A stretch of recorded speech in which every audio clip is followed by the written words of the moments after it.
I can't help myself when I read this book because I've always had these questions and you've helped fill in a lot of the answers. And so maybe talk about his movies. I don't think anybody realizes his importance, like with Cecil B. DeMille's and, the first native, movie with all native people. And talk about that whole thing. I found that actually quite fascinating. Well, he started right after 1910 or so. He was a lot of photographers, Brady and tons of 19th century photographers would have their photographs made into slides, and then projected colored. And he was doing that slideshows and losing money at it. So Right. he came up, well, maybe I'll make a movie on Vancouver Island and the land of the headhunters. Right. And so it was the really first documentary of that size with natives. And it was kind of again, melodramatic, fictional movie. But he started out and made the movie up there. And then he had George Hunt, he always liked to get a native that knew the area. George Hunt was there, and Alexander Upshaw was out Right. at the Custer battlefield. He was his interpreter, and George Hunt was his interpreter on Vancouver Island. George Hunt had worked with Franz Boas, and that's a whole other story. But so he makes this movie and thinks he's going to make a lot of money because he's way in debt. And Right. of course, it's another financial failure. Right. In fact, just a plug, Montana, the magazine of Western history, their latest issue just came out, did an excerpt out of him making this movie in their newest issue that just came out about a week ago from my book. Mm. But so he makes a movie. It's a flop from the beginning. He didn't know really what he was doing. There was no distribution of it. So it was another financial failure. And again, got him off course on doing the North American Indian, around 13, 14, 15. And then the World War I hits and everything stops, including, all the artists and everything. And Morgan does. Now, when Morgan was dead in 1913, but Jack, his son, kept funding Curtis. Right. In fact, another little known fact is Jack Morgan gave more money to Curtis than did J.P. Morgan. Mm-hmm. Then kept it going to get them done. Unfortunately, Curtis got done right before, the stock market crash and the depression hit in 2930. And then he gave him about $1 million. He spent about $1 million in real money during his lifetime on this project, right? Curtis did. Right, which is, you can take in that our wonderful period we love, it's about 30 times more. So it's 30, 40 million. It's the most expensive book project in world history, putting this together. And just for folks that don't know about it, he did 20 volumes and book volumes that are full of original photogravures, but then he did these large portfolios, each portfolio to each volume of the book. So there's 2,234 photogravures in the North American Indian volume, which is it's incredible. And Curtis did some of the writing, and Myers did, but just the writing alone, one of those books you'd think take one person 10 years to do. And to do that many volumes and cover that big of area, I call it supernatural, Some people are the naturals, like Robert Redford, right? But Curtis was supernatural. This is not earthly stuff that he did. I mean, it's really unexplainable. It's a mystery for sure how he did this. Well, when you read Egan's book, which I had read a long time ago, when it first came out, I mean, he makes Curtis sound like he's super natural in the way that he just doesn't sleep. He sleeps 3 or 4 hours a day, and he's just constantly at work. And that was your research as well? Yes, I love Timothy Egan's writings, and that's very true. He was real tireless, and and everybody around him said that, and everybody around him as kids. The amazing thing is he wasn't around his kids when they were growing up. Right. He's out, all the time, and that's why he and his wife end up getting divorced. And yet all the kids adore him. There's certain people you meet that have a charisma. There's almost an electricity in the air when they walk in. And he was he had the ability to win over his indigenous subjects. I mentioned there, talk about the greatest component of the camera is the guy behind taking the picture. And that's very true. He had an ability to take these photographs that, no one else had. Another point to make is the unfortunate thing. There's been so many Curtis books that are in black and white. And that would be like doing a book on Dixon in black and white. Yeah. To have the sepia tones, the subtleties, and the tonalization of the sepia color, and to put it in black and white totally destroys the effect of Curtis's work. And almost every book published has done that, and the reproductions are terrible in most books. Yeah, the money. Chris Cardoza did several nice ones. And if they do put them try to put them in sepia, they take a black and white, crank in brown, and then crank it up.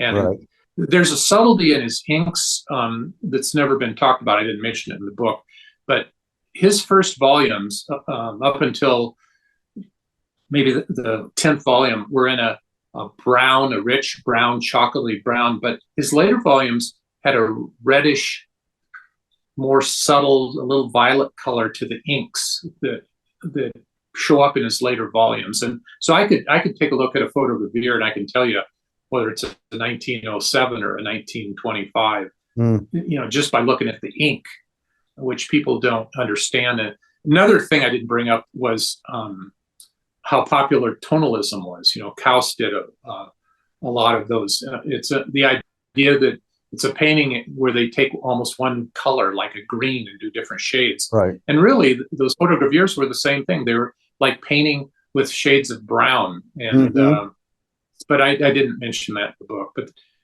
tonalism was real big in that period. Yeah, Mary Russell Farrell Colton was a tonalist, and she was of that era too, right? She started in the Museum of Northern Arizona in 1928. And, she's in Arizona painting in 1912. So yeah, that was a thing for sure. And I thought it was interesting that your book, I loved it actually. The way you did the binding on it was Curtis book, one of his original books. Yeah, that's one of the brilliant.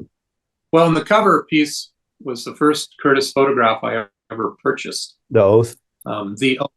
Yeah, nice. And also, that's never been written about before. In 1913, they did a time capsule in Washington, D.C., and asked Edison and all these famous people to donate something to put in the time capsule. And when you and I were growing up, time capsules celebrations were all the rage. Right. But so they were asked Curtis, what is your favorite photo you've ever taken?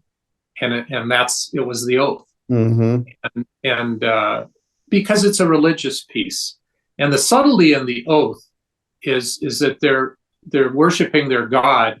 But if you look at it, they're holding the white man's rifle. And what it's saying is, we're in the modern world. Here's the rifles. We have to have those to keep our safety, but we can still bypass that and really get down to what's important in life, and that's our religion. Yeah. And I love that photo. That's a Montana photo. Yeah, that's a beautiful photo. So first photogravure I ever bought was The Oath, which was a pretty good one. Not photogravure, Ortone. I bought it. My first Ortone was happened to be that one. And orotones are like tonalism too. He went from the sepia tone of a photogravure to the gold tones of orotone or gold tone. It's the same concept of different tonality in gold. So and his gold tones are just fabulous. And just tell people a little bit about the orotones, gold tones, Kurt tones, what they are, because to me those really, even though he's not the only person that did them, they really kind of set him aside as the guy. Yeah, it's a process where the negative is developed right on the inside of the glass. Right. So I've got a couple, and people come over, oh, that's glass, and what's the gold? I said, no, it's on glass. It's almost like a Kodachrome slides on glass. And that technique originally was perfected in Japan. And Curtis had several people working in his studio in Seattle that Japanese, right? had perfected that technique in Japan. So he is known for his gold tones, and they're a piece of glass with the image right on the inside of the glass. And then the Curtis frames had to be made special because you can't just sell a piece of glass, else it would break. And so all the original frames were made by craftsmen in Seattle, and later in Los Angeles when he moved there around 1920. Yeah, and I think you said there was like 25 different frames, actually, variants of frames. There's a lot of different frames. Yeah. I found the Batwing is probably his most common one, but there are a lot of different frames. I also like how you described exactly the process, when you can read it in the book, and you should, about how that was actually done, the chemicals and things that were used to make that, to be able to leave the image on the back of the glass. It kind of brought things to go, oh, okay, I understand. You know, I had a sense of what was happening, but you actually brought it, as a scientist yourself, you brought it more into kind of, here's the science of what it is. So yeah, I really did. Definitely there's a lot of to photography. It's not only the person taking the photograph, but it's in the dark room. Right. You know, Ansel Adams always said, you know, the photograph is the composition, but the symphony is developing the image.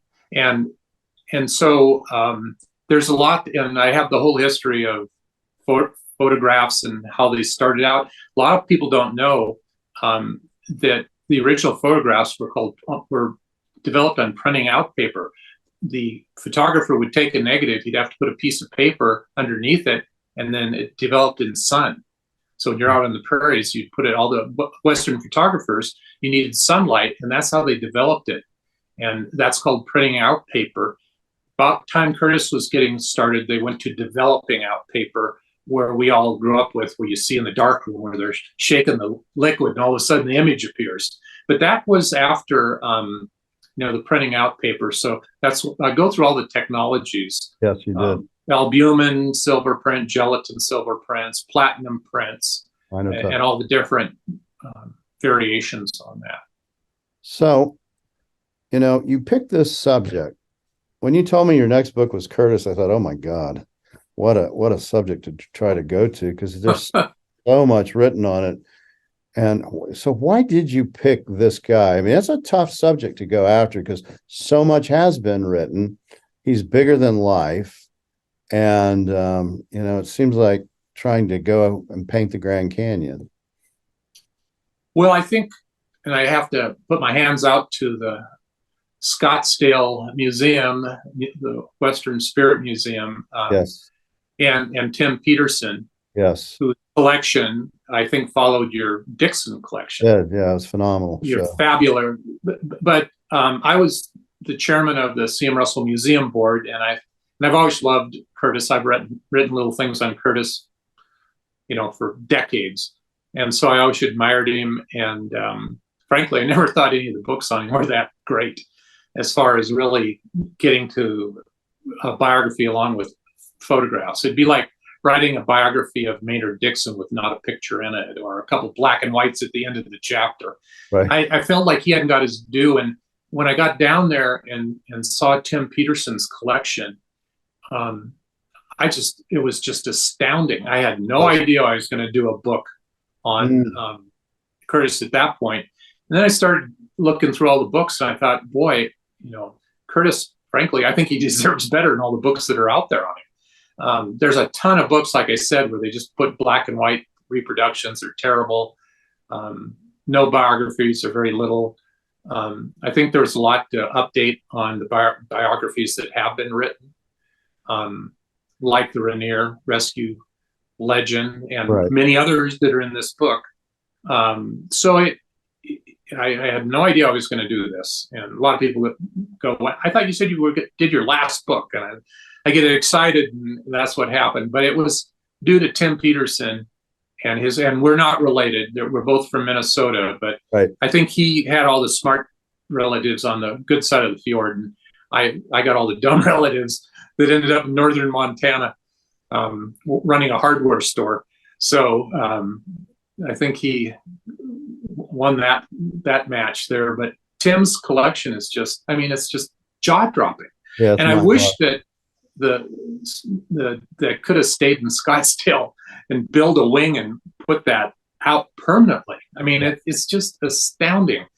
And I sent Tim one of the books, and gosh, he's very nice. He just said it was awesome, fabulous. He sat up for, I think he just read it. He was giving me reports by email, and so that was a lot of fun. And he definitely deserves it. So it's a real tribute to him. And also, I want to get in that what really helped me a lot was the Curtis Legacy Foundation. And really, Tim Grayhavens, who's their scholar, that foundation was started in 2019 by John and Colleen Graybill. John is the great grandson of Curtis. His mother was Florence. And the website's just incredible. And Tim Grayhavens, they've all helped me so much on this project. So if you haven't looked at the Curtis Legacy Foundation online, you should. It's a wealth of information. I consider Tim Grayhavens, he's a Seattle photographer, genius. He's the ultimate authority. And he helped me a lot on this. And I think it really helped my book to have that association with them and that foundation so willing to share. So it's a combo of the Curtis Legacy Foundation and Tim Peterson. And then I guess Larry Peterson just typed away, came up with something. Yeah, I know how that can be when you see something so compelling that you go, I got to write a book. And I went back to Tim Peterson's exhibit, I think 3 times, and just spent hours in it. And it was just so much that to see and to understand and try to take in. That's when you said you're doing it on Curtis, I thought, oh my God, I couldn't even hardly get through the exhibit and take it all in. How do you do that for a man's life? So bravo for you taking this one on. Yeah, braver man than I am. And I think you just did a great job. I really do. It was fun. It was fun putting it together. And I learned a lot. I love learning. I learned a lot about a lot of different things. I bet you did. I did too, just from your book. And so anything else that you want to share about what you're doing or the book, or any openings or book signings, things you may have, how people can find this wonderful book? Well,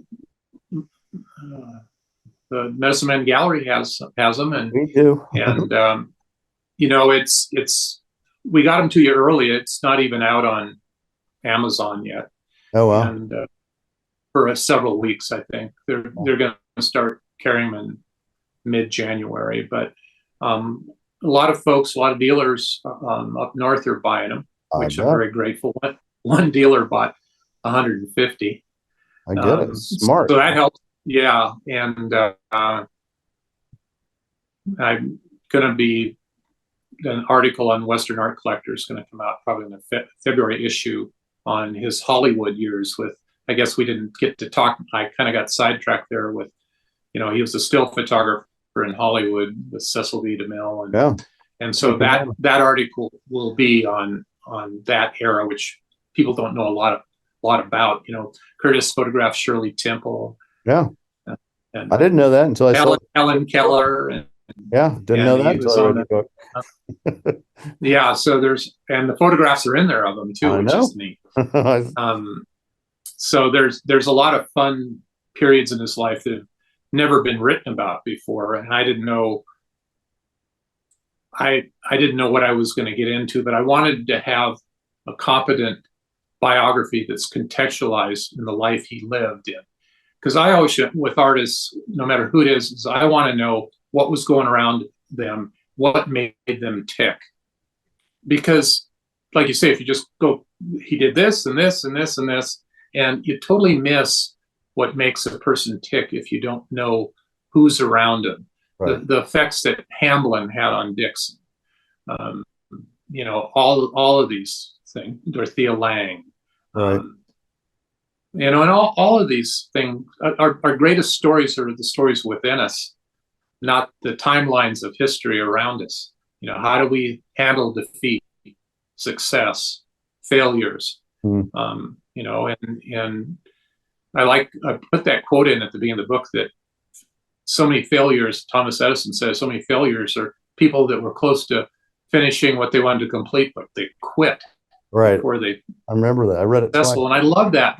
And I have a photo of Curtis when he was up on his final trip in Alaska in 1927, and I think he was worn out. He looked like he was 80. He was only 59 in that photograph, and he looks terrible. And I think the tuberculosis was kind of flaring again, because when he got back from that, then he ends up going to Colorado, which was the only place why he went to Colorado in the 1930s was for tuberculosis. They had trains arriving there, and it'd be like, gee, I want to rest, so I'm going to go to a leper colony in the Bible. You didn't do that. So he was in Colorado, I think, to the sanatoriums and sanitariums, which I talk a lot about in the book, in different periods of his life. They were all trying to, they're chasing the cure. And most of them had to do with, sleeping outside on porches and high altitude. I think a lot of mountain climbers and Curtis climbing, it was thought at that time that if you climb to high altitudes, which does increase red blood cells, they carry more oxygen to your lungs, and it helps heal your lungs. And so a lot of these mountaineering people and clubs were full of people with tuberculosis. And they went to Colorado, to high altitudes, Montana, those sort of places. So Curtis ends up pretty much financially kind of destitute, right? Yeah, just like Matthew Brady. Yeah, Matthew Brady, the same. Their lives parallel each other. Charismatic, highly successful at the end of their life. Terrible with finances. Curtis had nothing. He was living off of, with his, basically Beth, his daughter down there, ran the studio along with her husband Mag. Really kind of, provided food and shelter. Like I do mention a little bit in the Depression, and with Dixon, when he wasn't selling anything, there wasn't any federal safety net. Social Security started then, and the payment was $20, or something like that. And so there was nothing there other than family or soup lines or friends. And it was a tough time. And I'm amazed, and did the American West Reimagined, where I profiled 120 artists. I'm amazed at the number of people that died during that Depression, from, probably their own depression. I know Dixon had his depression in the late teens, didn't he? And his whole life, I think. Yeah. And I think Curtis probably suffered from that also.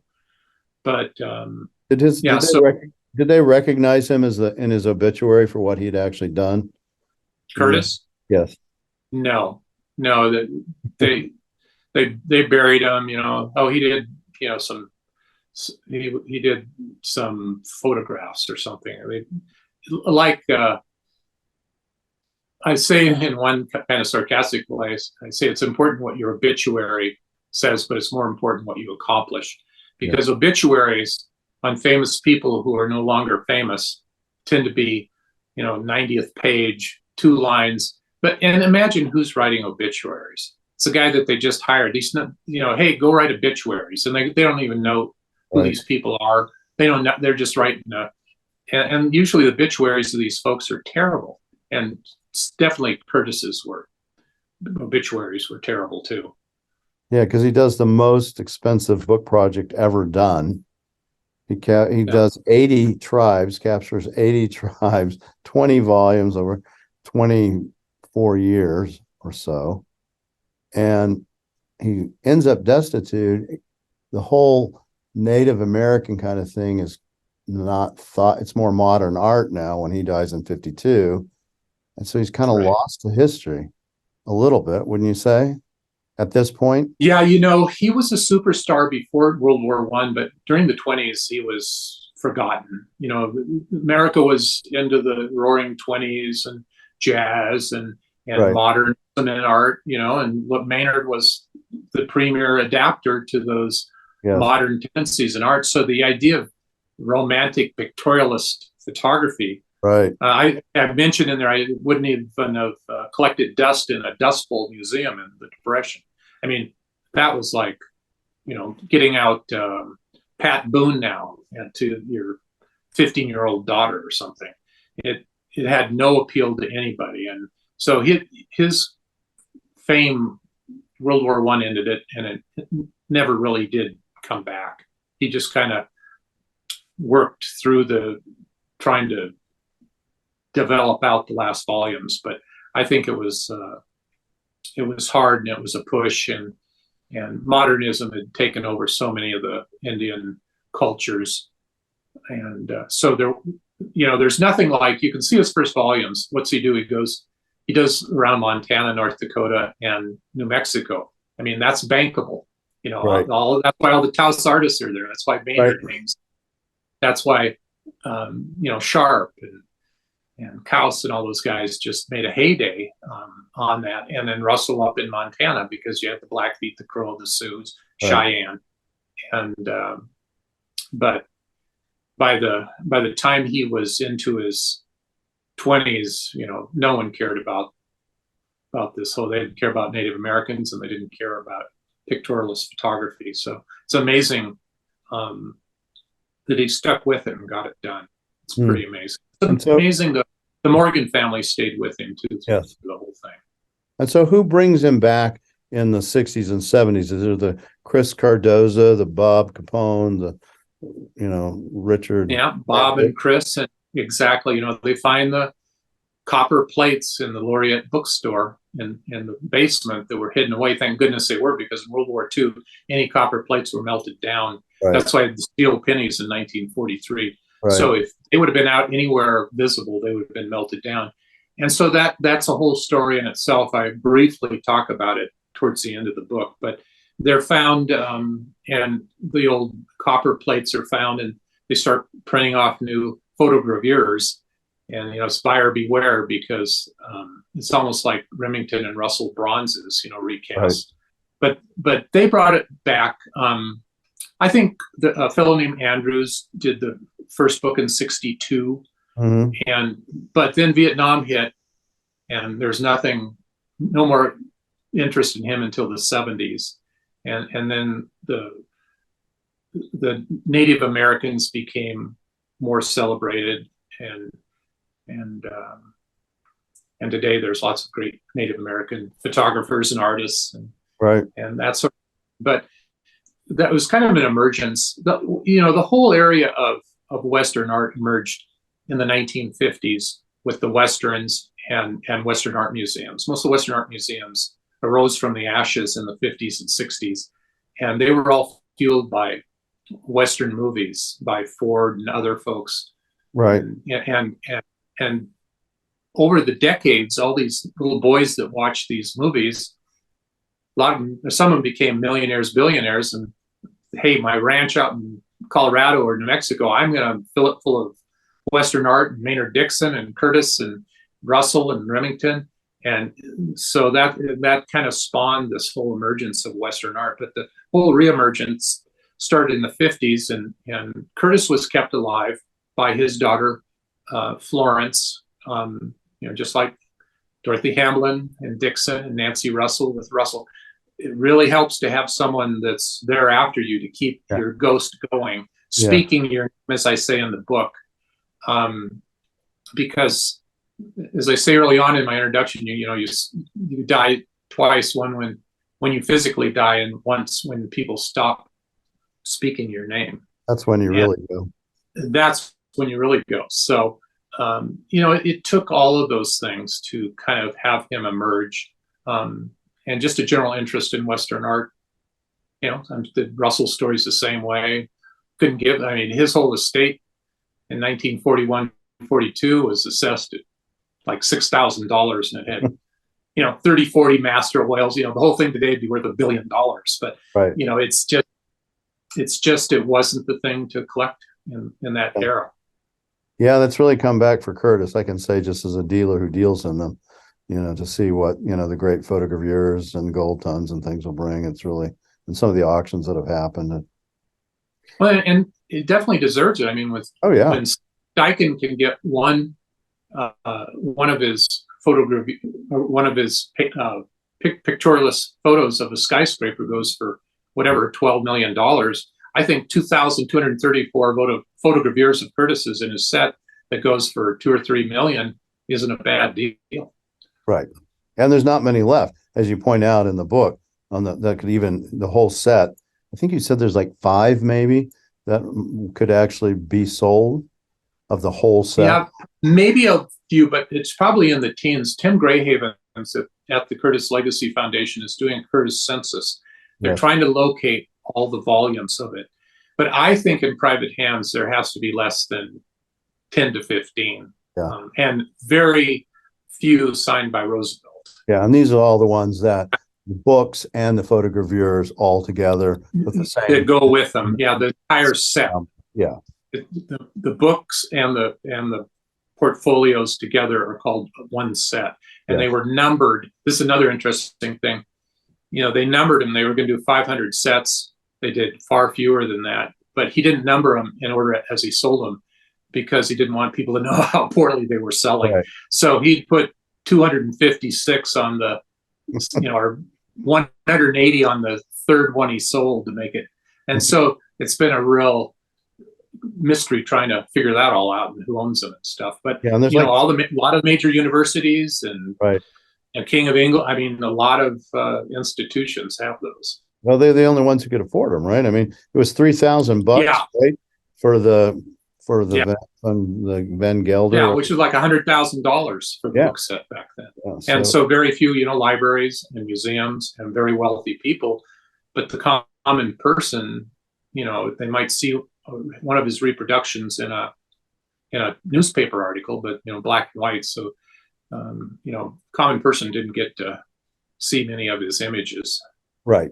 And just so people understand, so we talked, there's these big sets of books that he did that had 20 volumes, and then there's all the photogravures, which are the large formats. But all these a lot of these got broken up. And, somebody would buy a set because they wanted to get all the big photogravures because they're worth so much more money individually sold than they would as a set. And that's where you see these photogravures. They'll be out in the market. I have quite a few at any given time. And those are out of either the books or the portfolio photogravures that were sets that were broken up. And there's maybe 300 actual sets maybe that were done. Well, they think it varies. It's somewhere probably in the 200 range, 272. Yeah. But like you said, a lot of them were broken up. That's a very, very important point. When you get down to the sets that are intact, right, and there's a lot of sets where two books or volumes are missing, or one portfolio is missing. To get a complete set of everything, I bet there's under 10 or 15 out there available for ever that will come to auction. They're very rare, and they were done on vellum, Van Gelder paper, and Japanese tissue. Yes. And so there's 3 different versions of them that are out there, and there's also ones that are in full leather, and then ones that are partial. My book cover is more one that was just in partial leather, in fact. But to me, being a Roosevelt fan, I think the biggest thing for me is not what paper it's on. It's that you have a set that Roosevelt signed. So do you have a book in your own collection that he signed? No. I know what they'll start looking for now. Yeah, try to find one. Oh, I'm sure they're out there. But I have a book that Roosevelt signed, but I have on a side tangent, he did African Game Trails, a book when he got done with his presidency and went over to Africa. And Philip R. Goodwin, who I wrote the biography on, was his illustrator. And I have the copy of African Game Trails that Roosevelt gave to Goodwin, signed by Roosevelt. But you showed one picture of Ryan's book of the flute player, and and you talk about how rare this one book is that's in leather, and you show a picture of one. And I wondered, is that your book? I did get that from Chris Cardozo. That thing is rare, you know, and again, it's many of the North American Indian. It's a facsimile of it. And likewise, they were going to do 500 sets, and, you know, Curtis only probably did somewhere in the 272, 250, who knows, 230. And she was going to do 500 sets, and I don't think she made more than that. Book is rare in the deluxe edition, signed by Curtis, and I have never seen one. I have dealers that have been dealing for decades. No one's ever seen one. And Chris Cardozo had one, and he sold it to me, which was great to have that. You see how I figured that out from reading and looking at the book? That's what a good dealer does. Yeah, but I'm not a dealer. Yeah, I know, but I am. Yeah. I was like, I'm not inviting you to my house. I have, instead of the silverware, I have to worry about my book. Oh yeah, no, I saw that and I go, I bet that's Larry Len's copyright back there because it's so rare. Where does he get it? Yeah, he has the only one place he can get it is out of his library. That's where. You're so smart. You know, this is what a dealer does. I mean, we put puzzles together, right? When we see things. When I read your book, it's a puzzle, and I'm trying to put it all. That's why it took me so long to go through it. I'm trying to put it together with all the other facts that I've put in my brain and how they fit in, and the new piece. So there's lots of new puzzle parts here that I didn't know about. So that was the joy of the book for me, is that it was getting to have all these new pieces of puzzle that now help me, you know, in my world, which I like history, to understand it better and to say, oh, I see this and that, you know, like Douglas Fairbanks, you know. Sure. If you don't know he's the pallbearer for Loomis, and that Curtis knows, you know, Loomis and Fairbanks, you can't put that together. So yeah, it's fun, that era of all the people that we like. I just love that era, from really post-Civil War to the Depression years. Yes. Such a fertile grounds for, and such a transformative time in American history, not only for settler colonialism, but the tragic things that happened to all the Native American tribes, and how we as humans deal with incredible power over people with less power, and the treatment. It's there's light and dark, and a lot of shadows in between. Yeah, and there's a lot of natives that are still dealing with that. You know, there's a lot of people that are, you know, that went through the boarding school process that are still, you know, and not all of them were horrible experiences. I've talked to people that went through it and they didn't have that experience, but I know some others that really did terrible. And you talk about that in your book as well. Yeah. Yeah, when I first started reading about how the boarding, you know, originally they had like on reservation schools, but the problem is the kids would never show up, or the parents would steal them away, or they'd never run away. And so that's why Pratt came up with the idea of starting one back in Carlisle, Pennsylvania, to get the kids away from the parents, so he could ethnically cleanse them, and start with the clean slate with much varied results and often terrible results. Yeah. And one of your characters in this book, who's a living guy, was the one that went to Carlisle, that was worked for Curtis, right? Right. Yeah. The guy who dies tragically, it sounds like, at 34 years of age, and, you know, a prison, you know, in a jail from something that we can only guess was probably not great. Yeah, the photogravure he did of Alexander Upshaw, who you're talking about on the Crow Reservation, is one of the most haunting to me, because he dressed up in his typical Native American garb, but he was really, you know, a model student at Carlisle, and he really was a proponent of pushing assimilation to begin with. And he went out to Nebraska and taught at an off-reservation school there. That's where he married a white woman that had been divorced, had several children. But like so many of them did, he got back to his home territory on the Crow Reservation, and there was so much social pressure on his friends and family to get away from the white man's world.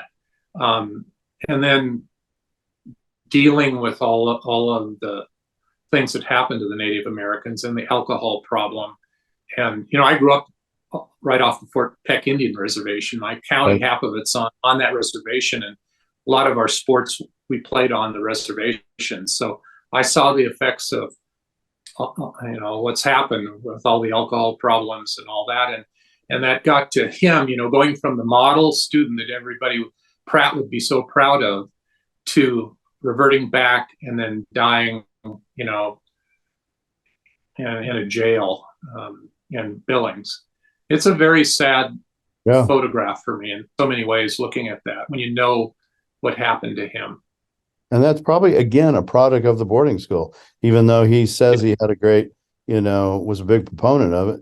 It clearly traumatized him in some form or fashion, Well, the boarding schools, the kids, you read about them, they tried to start them on fire.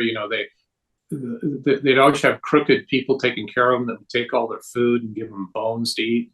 They all got infectious. There were tons of tuberculosis in those schools, and trachoma eye infection, all sorts of. It was a horrendous place. And there are some that have positive, and that probably depends on the individual person that was there. But in general, it was a terrible place to be. Yeah. And they're away, their children, they're away from their parents and everything they know. And everything.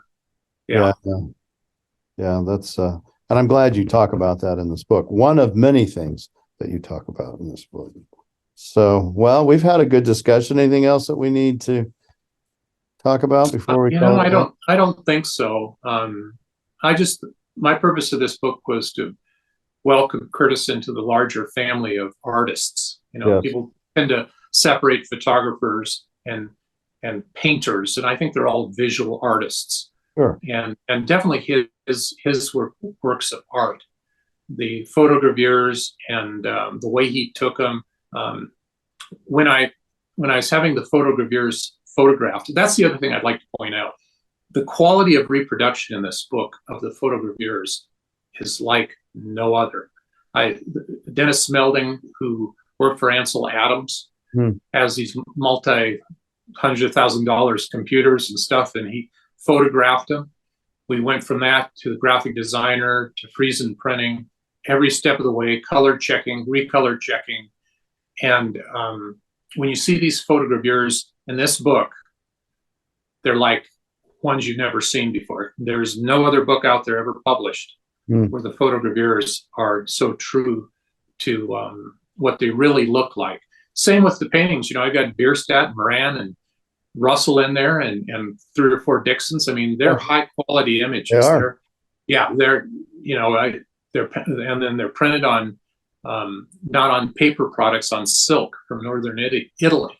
So there's no wood paper product in this paper. It's silk, which they sprinkle micro granules of marble on it from the same foundry where Michelangelo got his marble for David. I kid you not. Tim Hewitt at Friesen's in Denver told me that. And I said, "You're kidding me." And that's why these books are so heavy. It's like carrying a piece of marble around. Trust me, man. I took this thing back and forth from work and to home every night for the last couple of weeks. And I tried to make it small. I tried to get down to 8.5 by 11 because it's a nice size, but it is very heavy. Yes, it is. Yeah, well, that's why. Yeah, I've taken it.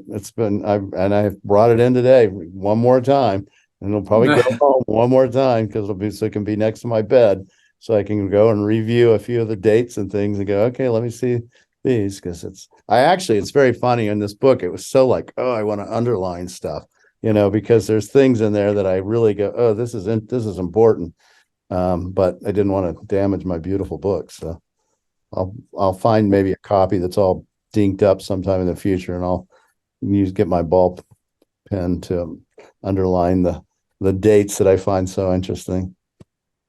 Yeah, I tend to get multiple books because of that, because I like to make marks and stuff. And Yeah. as you know, when you do books, you go back with a critical eye, and you know more about the book than anybody. Yes. But I tried to be real hands-on on this. Every image, the size was selected by me, the Yes. location, every page, again, the color checks. Yeah, it's well curated, I can tell. The detail. Yeah, I think for people who are trying to do an art book, the biggest mistake is making images too small. I told them I don't want anything other than if it's a little postage size portrait, nothing under 5 or 6 inches. Yeah. Up from there, because small images just get lost when you're doing an art book. So that was important. Yeah, no, especially when photography like this, because you want to really look at the photo, right? You want to look at the photo. Yeah. I mean, I looked at every one of those many times and had a reappreciation for some of the ones that you selected, which was also interesting. Yeah, it's a really great book. Yeah, it's hard to 2,234 which ones you're going to put in there. Oh. But if you watch closely as he goes on and you get the photogravures into the 20s, the ink changes to kind of a brownish red color, violet. I'm going to go look at that. Yeah, take a look at versus the ones he did like Princess Angeline and Homeward and the Clam Digger. They're very dark and brown. Even the ones when he was out at Custer Battlefield in that period in 07, the photogravures are much darker brown than later on. And it's just a difference in who was inking the plates up over 25 years or 30 years. Yeah. You don't have any book signings coming up anywhere, do you? No. I'm kind of like my buddies Brian Dippy and Rick Stewart. I've done so much of that I'm kind of. Oh, I get it. Yeah, no, I get it. I've done. I can't tell you how many of those I've done, and I love talking to the people and everything, but it's just something that I really don't want to do much of anymore. Not good, but not good for marketing. But it's just my joy is producing the book and to letting it go where it goes from there. Yeah, I would ask what the next project is, but as a writer, I know don't do that because who knows? Yeah, I have no idea. Like, of course, when I was going to do this, Curtis, I had no idea I was going to do this. Yeah. In fact, a lot of people go. One of my friends who's an art dealer goes, "Why are you doing Curtis? There's 75 books out on him." And I said, because I don't think the ultimate book on him's been done yet, and I want to try to do it. So we'll see what the public thinks. I can only imagine what the next one is when it comes. Because even if you say I'm done, I know you're not done because as a writer, you're just never done. You can't help it, Even part of the adventure. Yeah, it's even if you don't ever publish the next one, there's something that's going to capture your imagination in a way that you couldn't imagine. And I think at our age, the only way that we can even take on any kind of project is go, oh yeah, that's something I need to go and do a deep dive on. Yeah, it's definitely a passion because this book, it's retail, it's $79.95. Well, it costs like $150 to make each book. I mean, how much like Curtis. Yeah, I mean, the book costs twice what we're selling it for. So if I did this, I'm make any money, it's like what it is. I mean, a quality book like that is super expensive. And so, the old joke is, well, how can you do that? Well, it's volume. Yeah. How many volume sales? Well, that doesn't really work either. Yeah. How many are in the edition? How many did you guys publish? Do you know? Print? Do you know? We did 1,000. Yeah. Oh yeah, that'll go. And I like a few of my books. I like to see how it goes, and then we can reprint it. And I usually throw in a couple different images or stuff, but. I like to keep them, exclusive, but I probably should just put on their limited edition because I like to, see them sold out and doing well. And a lot of my books on 8 books are, some of the deluxe ones are, $1,500 or $1,000. And this book again, I think it will do well if people hold on to it. That isn't why you buy it, but I think it's a real quality production that Yeah, Can no, be a family heirloom. yes, it will be for me. I know. I've already put one away, another one away. So got two. Good, Yeah, good. I'm gonna be Well, reading. and I want to thank you. If you want to say one last thing, I want to thank you for all you do with your podcasts and your research, and your. I know you're busy trying to keep your gallery and your dealership going, but your scholarship level. I've known every dealer in Western art for 30, 40 years. There's no one like you. And I appreciate that. And that's why you're the only dealer that's ever gotten the CM Russell Heritage Award, That's a big deal. along with David McCollum, Pulitzer Prize winner, Senator Alan Simpson, Peter Hazarick. You deserve that. And I love these podcasts. I look forward to them every week. And so thank you so much for what you do. Well, it's, I appreciate it.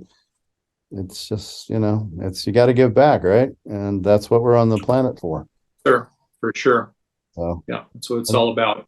And this will be a 2-part podcast because I can see we've already gone long enough. We can make this 2-parter. But maybe if it does well, we'll do 4 more parts and we can go through each chapter. Yeah, I might even somehow figure out a way to get you to come down and do a book signing. Oh, you have a private jet? I do not have a private jet, but come on. But there's always ways. Yeah. Well, if I ever did a book signing, it'd be for you. Oh, thank you. I might do one this summer. And I should point out that the Mike Overby and the Coeur d'Alene Auction Boys gave some substantial money for that, and I go to that auction anyway in the summer, so I'll probably do a book signing there. Yeah, assuming there's any books left. Yeah, they already got theirs. Okay. I told them they better get them because they probably. I hope they sell out. But oh yeah, this this is a book that will ultimately not be available. It's just it's too important. So anybody who collects Curtis has to have this book. So there you have it. And there's a lot of Curtis collectors. A lot of Curtis collectors. Yeah. A lot more than 1,000, I can assure you. Yeah, probably a lot more than Russell or Remington or Dixon. Oh, or way more. Way more. Yeah. Yeah. Everybody knows Curtis photographs. So, yet no one knew him when he died. That's why you just got to do what you do, and you can't worry about your legacy. It's going to do what it's going to do.